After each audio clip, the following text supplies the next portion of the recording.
যারা শ্রমজীবী মানুষ, এই রকম শ্রম দিয়ে বিবি সন্তানের জন্য মেহনত করি, আমি সন্তানদেরকে বলতে চাই, আপনারা পরিস্থিতি হয়তো দেখেন না, বা পিতাদের মানে যারা আপনাদের বাবা, তাদেরকে একটু সম্মান করবেন, ইজ্জত করবেন, তাদেরকে একটু ভালোবাসবেন, কারণ তারা এরকম মানে কি যে পরিশ্রম করে আপনাদের জন্য, রুজি রুজির জন্য যে কাজটা করে, এটা আসলে আপনারা বাস্তবতা না দেখলে বুঝবেন না। হলো দেখেন, শ্রমজীবী মানুষ সারা জীবন শ্রম দিয়ে খায়।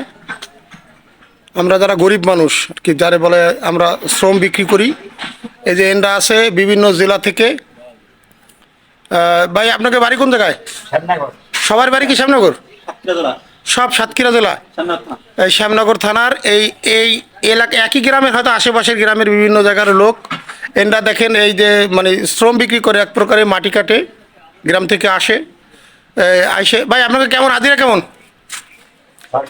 হ্যাঁ, 600 টাকা প্রতিদিন। কয় ঘন্টা কাজ করতে হয়? 7টা থেকে 4টা পর্যন্ত এই শ্রম বিক্রি করতে হয়, মাটি কাটে ওরা। এই যে মাটি কাটা, এরা যে শ্রমিক, এই দেখেন কত পরিশ্রম করে বাড়ি থেকে আইসে যে মানুষের বাড়ি কাজ করে, তাদের যে এই যে রুটি রুজির জন্য, বাল বাচ্চা রুটি রুজি সন্তানদের জন্য যে মেহনত তারা করে, এই যে পরিশ্রম করে, দেখেন এই যে মাঠে ঘাটে তারা কিন্তু বসে আছে রাস্তার পরে একেবারে। দেখেন তাদের কিন্তু এরই কোনো সমস্যা নাই। এই দেখেন তারা রাস্তার পরে বসে, এই যে একটু দুপুরে লাঞ্চ যেটা বলে, লাঞ্চ নাকি ভাই, যে লাঞ্চ মানে যাদের আমরা দুপুরে খাবার বলি, সে দুপুরে খাবার দাবার খাইয়ে তারাই কাদা মাটি আসে গায়ে হালকা পাতলা ধুয়ে রাস্তার বসে খাওয়া দাওয়ার পরে এই যে হালকা একটু বিনোদন করতেছে। যাই হোক, এদের জন্য দোয়া করবেন। আর আপনাদের ভিতরে কি কারো মোবাইল নাম্বার আছে নাকি? কারো মোবাইল নাম্বার নাই?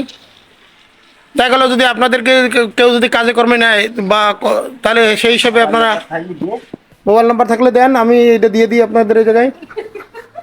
বিষয় হলো, দেখেন দর্শক, আমরা যারা শ্রমজীবী মানুষ, এই রকম শ্রম দিয়ে বিবি সন্তানের জন্য মেহনত করি, আমি সন্তানদেরকে বলতে চাই, আপনারা পরিস্থিতি হয়তো দেখেন না, বা পিতাদের মানে যারা আপনাদের বাবা, তাদেরকে একটু সম্মান করবেন, ইজ্জত করবেন, তাদেরকে একটু ভালোবাসবেন, কারণ তারা এরকম মানে কি যে পরিশ্রম করে আপনাদের জন্য, রুজি রুজির জন্য যে কাজটা করে, এটা আসলে আপনারা বাস্তবতা না দেখলে বুঝবেন না। আর স্ত্রী যারা আছেন, যারা আমাদের বোন, মানে আমাদের এই যারা ভাবি, তাদেরকে বলি, আপনারা তো জানেন না এই যে মেহনত, এই মেহনতের মাধ্যম দিয়েই আপনাদের জন্য টাকা আনতে হয়।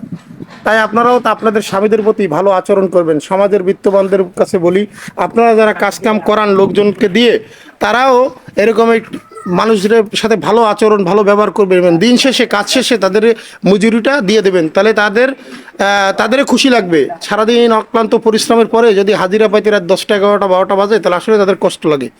কারণ কি, তারা তো তাদের বউ বাচ্চা, বিবি সন্তানের জন্য, নিজের পেট বাঁচানোর জন্য এই রুজিটা তারা করতেছে। দেখেন তাদের ভিতরেও কিন্তু একটা খুশি আছে। কি ভাই, আনন্দ আছে না আপনাদের ভিতরে? কাজ করার পরে টাকাটা পাইলে কেমন লাগে?